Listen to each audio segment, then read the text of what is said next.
Praise lord.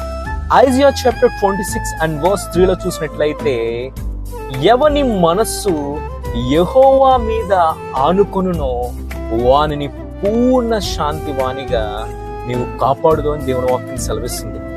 నీ focus situations పైన కాదు, నీ యొక్క ఫోకస్ దేవుని పైన ఉండాలి. నీ దృష్టి ఎల్లప్పుడూ ఆయన మీద ఉంచినప్పుడు నీ జీవితంలో జరగాల్సిన పరిస్థితి ఏదైనా సక్రమంగా జరుగుతుందని దేవుని వాక్యం సెలవిస్తుంది.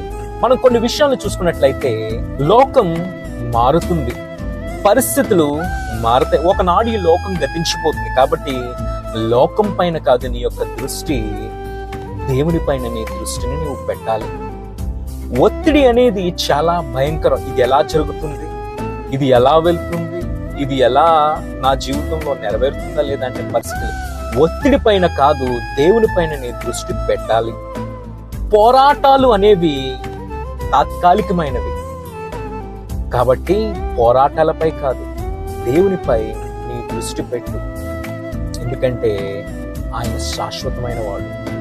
నీ దృష్టి సమస్యలపై ఉంటే ఆ సమస్య ఎంత చిన్నదైనా నీకు అది పెద్దగానే కనిపిస్తుంది. నీ దృష్టి ఎప్పుడైతే దేవుని పైన ఉంటుందో, ఎంత పెద్ద సమస్య అయినా నీ దేవుని ముందది చిన్న నుడుసు వలె నీకు కనిపిస్తుంది. దేవుని పైన మాత్రమే నీవు దృష్టి పెట్టు. పోరాటాలు, తుఫానులు, సమస్యలు, స్ట్రగుల్స్, మిస్అండర్స్టాండింగ్ ప్రతి ఒక్కటి కూడా తాత్కాలికమైనవే. మన దేవుడు శాశ్వతమైన వాడు. God bless you.